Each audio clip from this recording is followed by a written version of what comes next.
Hi, hello, I'm Sam Harrison. I read, review, and discuss fantasy and science fiction books. Today, I have a review for you of a science fiction novel, Artemis by Andy Weir. This is the second book by Andy Weir. It's not the sequel to The Martian because it doesn't take place in like the same world or anything like that, as far as I could tell. I've got the Broken Binding edition here from their science fiction subscription. I didn't actually end up reading a lot of it via the Broken Binding version because this book is so nice. I liked to wash my hands before I pick it up because I have kids, I have a messy house sometimes, I have cats, and I was like, I'm going to make sure that I wash my hands before I read the book. And sometimes I just had I've got 10 minutes to read, so I would just pop it up on the Kindle app on my phone, so I already owned a copy on Kindle. So I ended up reading a lot of this via Kindle. I also listened to about maybe half via audiobook. So weirdly, I have this lovely edition and I barely read any of it. However, I will say it is absolutely fantastic. It's got lovely art inside. It's the pages are really nice they're just nice quality paper to touch.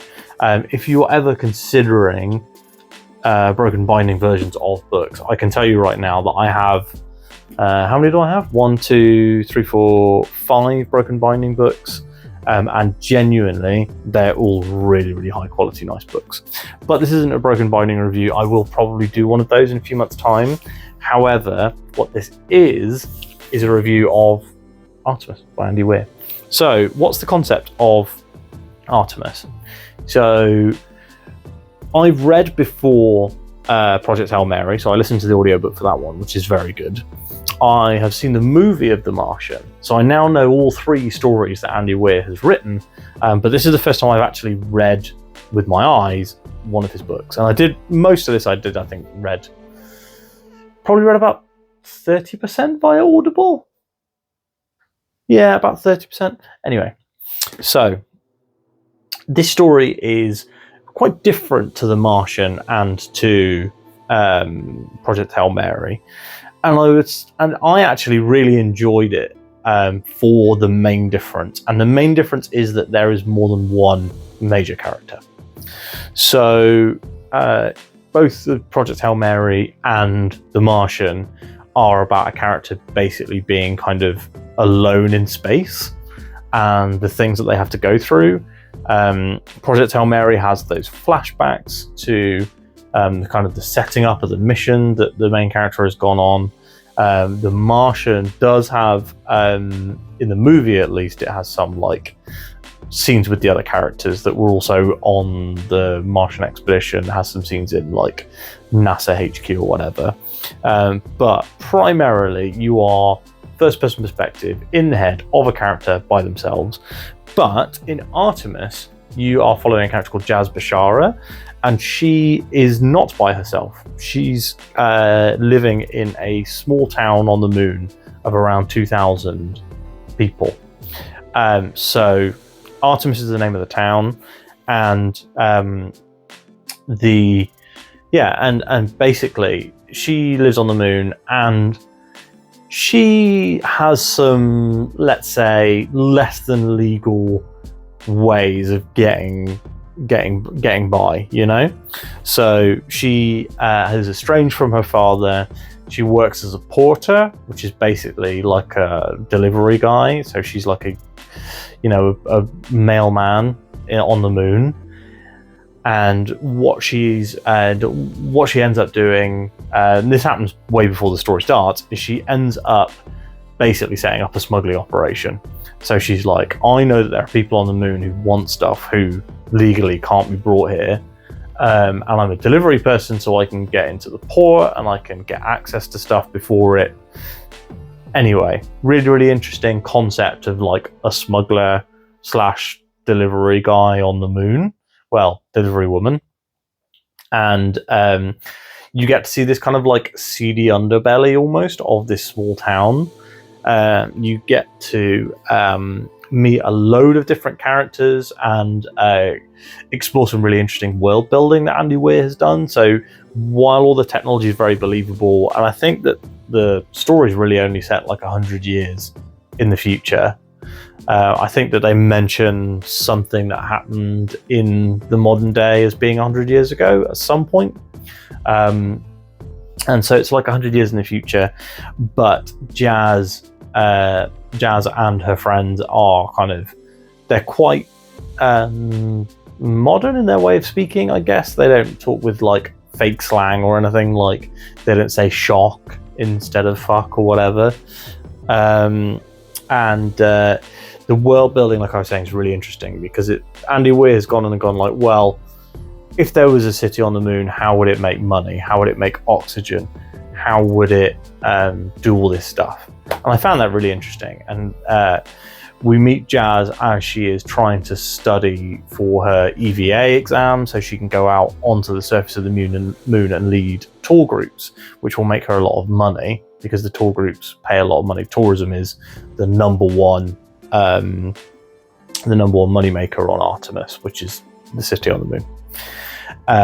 And when she fails that exam, for reasons that are kind of beyond her control, but kind of not, this kind of pushes her towards a slightly dodgier deal with one of her regular customers, and then everything spirals from there to the point where the whole city, town, whatever, the whole settlement on the moon base, is under threat.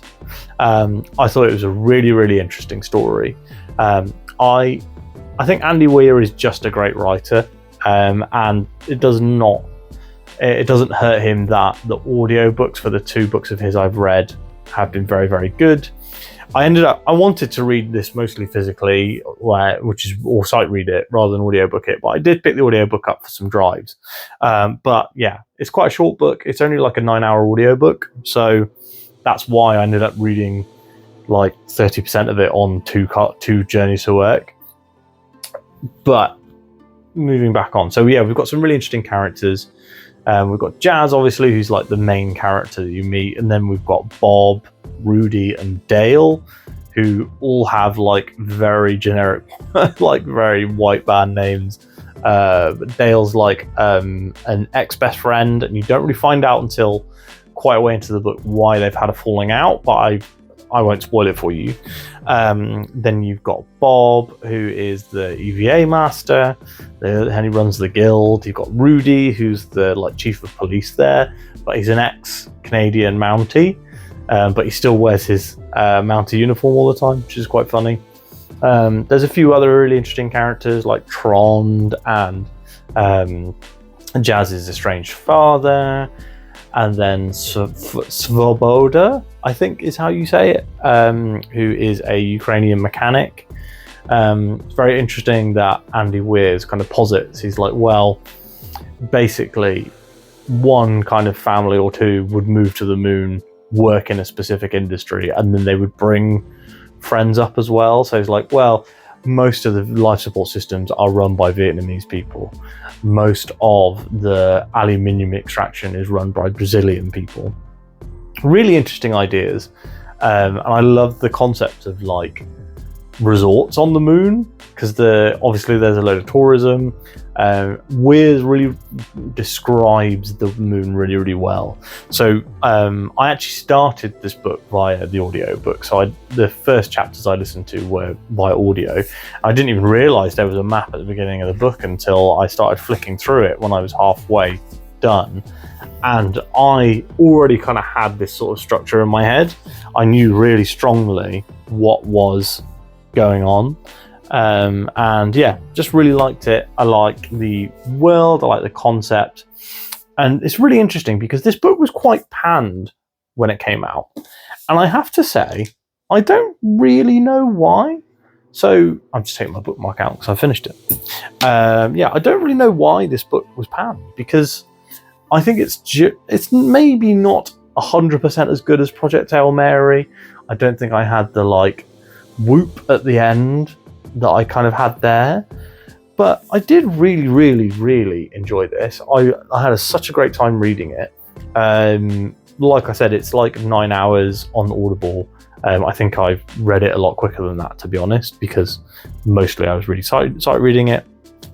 Yeah, it's just fun, you know, like it's a really fun story. The moon world building is great. I also really like the character of Jazz.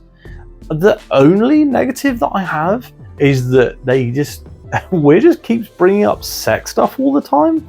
And a few times it happened, I was like, is that necessary? And maybe I've been spoilt by sexless Brandon Sanderson books. But it really stood out to me that they kept constantly talking about sex or like prostitutes or whatever. Can I say that on YouTube? It's not a monetized video because I haven't hit 1,000 subscribers, so I can probably talk about prostitution. Anyway, if this video gets 0 views, I'll know that that's the problem and it's Andy Weir's fault. So yes, I would genuinely recommend this book, and I don't know why it got panned when it came out, because I would say this is a really good, like, 4-star read. And I mean, I'm struggling to think of things that were wrong with it, but I don't feel I ever really got that proper 5-star tingle. I felt like the end was not as kind of triumphant and exciting as some other stories that I'd read, as like the ending of Project Hail Mary was very good, and the ending of The Martian is obviously very good in the movie. I haven't read the book yet, but I will read that pretty soon. I think I'm planning on reading The Martian straight after my next book. Not 100% sure yet, but we'll see. We're already 18 days into July, and I ideally want to start another Wheel of Time book soon. So I have to wait for them to arrive though, because I've ordered them all online and they haven't arrived.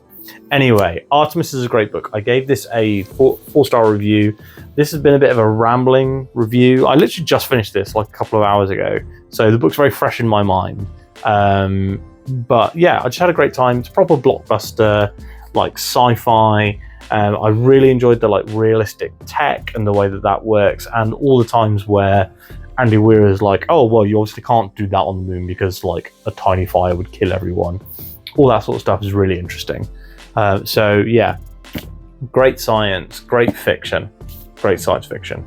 Would definitely recommend. And as I said, would recommend the Broken Binding version if you can find one on the second market. Unfortunately, they are insanely expensive.